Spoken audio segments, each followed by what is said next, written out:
Welcome back to Toriano Knows Ball. I am your host, Toriano, and welcome to the start of the free agency period today. It's going to be exciting times here for the Jacksonville Jaguars. Hopefully you've watched my mock free agency video to see how this will conjoin with this mock draft. We're going to kind of supplement them, and this will be in cohesion with the mock free agency. So you'll kind of see how we filled the holes in free agency, and then how we can supplement that with the draft. This is obviously, of course, just a hypothetical. I kind of want to get the mock draft out there so you guys see the vision before free agency starts today at 12 p.m. So we'll go ahead and dive into it. We have a total of 10 selections in this draft. So we can address a lot of positions, a lot of needs, but also going best player available throughout the process and trying to really lift the floor of this roster. So that is the biggest thing that James Gladstone and Liam Cohen want to do. They want to lift the floor of this roster and of course lift the ceiling as well. So there's so much talent in this draft class, so much talent on this roster. If you watch the free agency video, you'll see that we made some key additions at starting positions as well as depth. So let's go ahead and dive into it with the fifth overall pick. We have Travis Hunter sliding to us, the Jacksonville Jaguars, and you're landing your top corner this offseason. Looking at, we signed Paulson Adebo during the free agency period, but you want to have 3, 4 corners.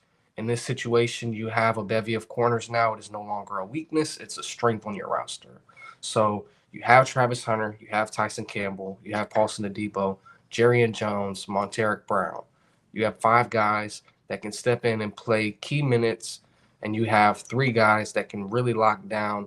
And of course, Jerry Jones can play inside out, but he will be your nickel corner and be able to really lock down the middle of the field.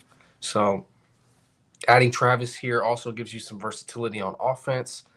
He will be able to play receiver for you, but also be able to play inside and out.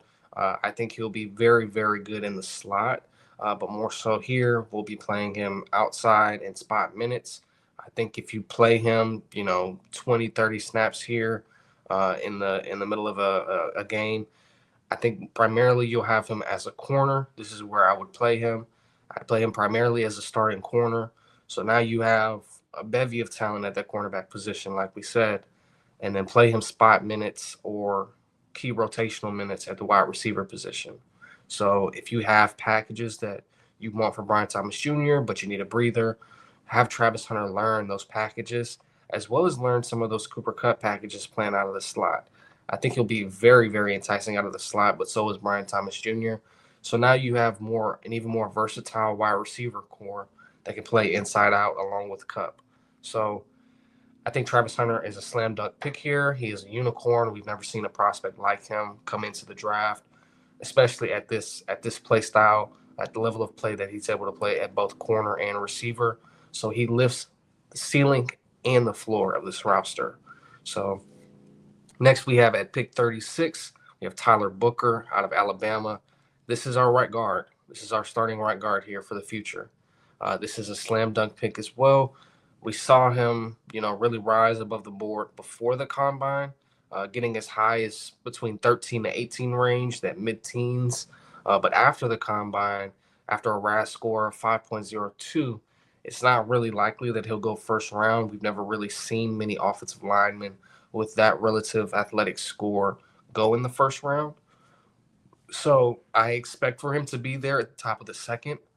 Now, there could be a team that says, hey, we need him. We like the film. We like the intangibles. He's intangibly rich. Let's go ahead and take this guy at the back end of the first round. I could see the Chiefs doing it. But, I mean, after losing Thuney, it makes sense for them to move him and take him at left guard. But here at 36, I think it's perfect. I think it makes sense for where his stock is currently, the caliber of player he is. I have him as a top 20 prospect.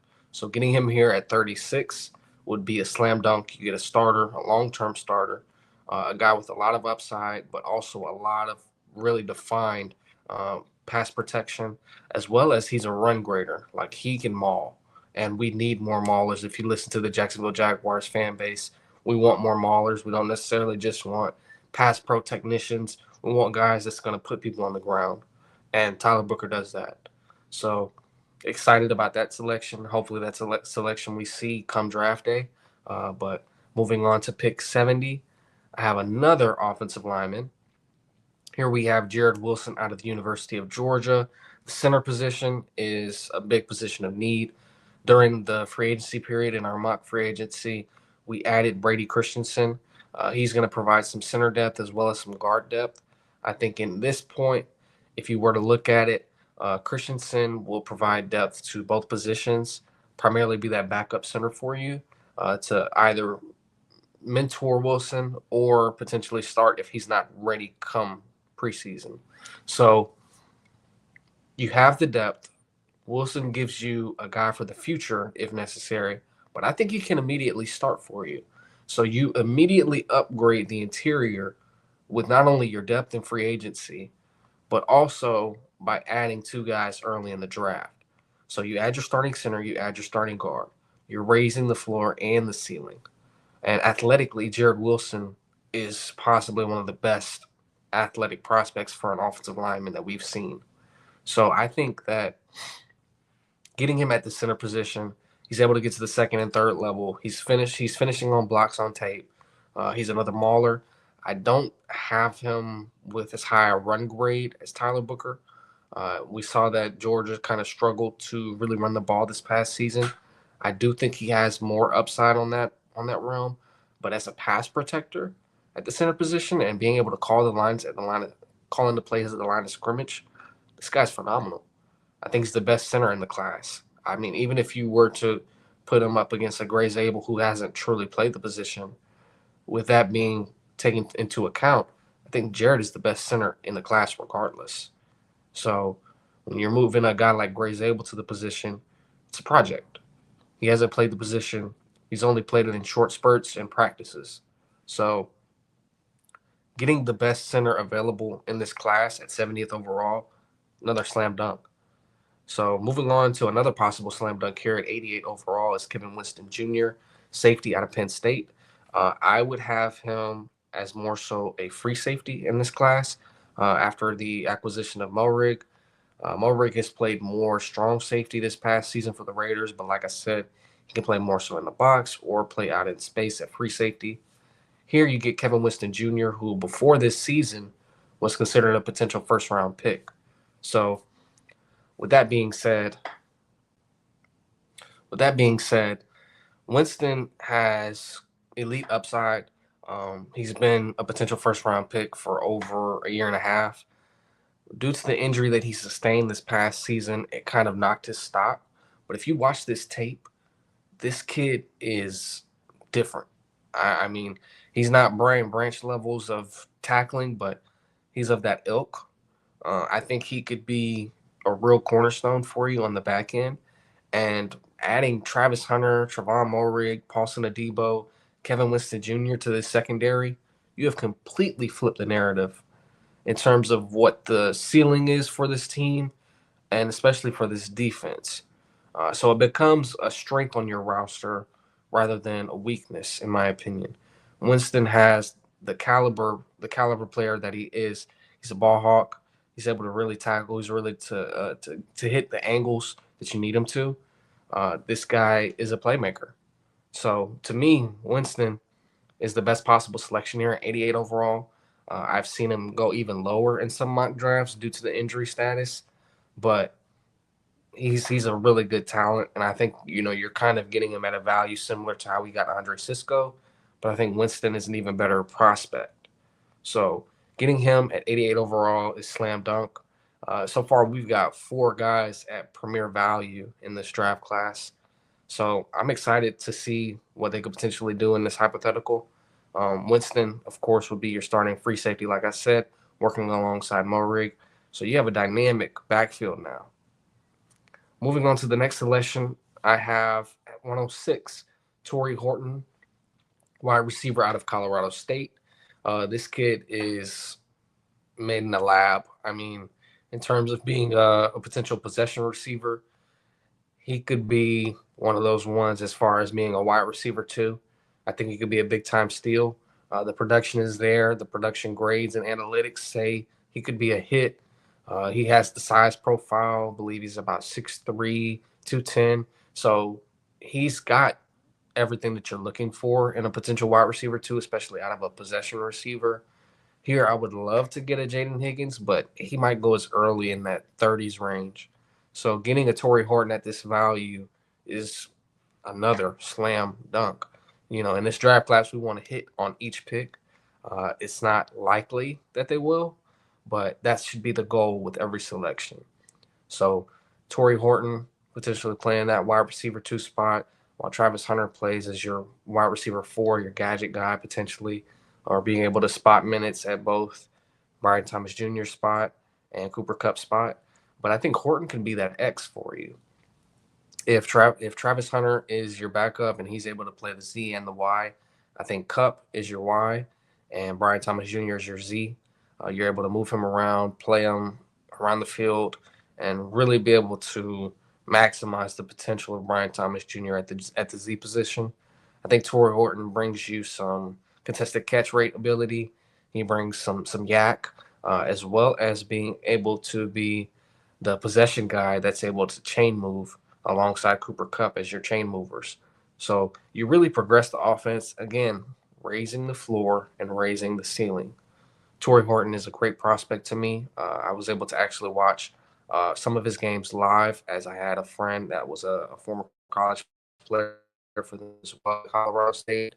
So being able to watch him really gave me a greater insight to how he is as a prospect.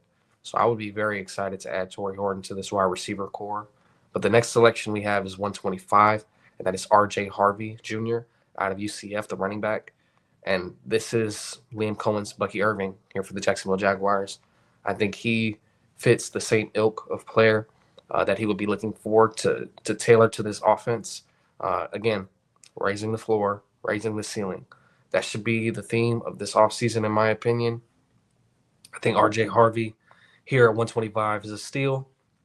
I've seen people complain and say that he's not going to be there at 125. He's too good of a prospect. When you look at these top 50 boards or these top 100 boards, RJ Harvey is rarely ever to be seen.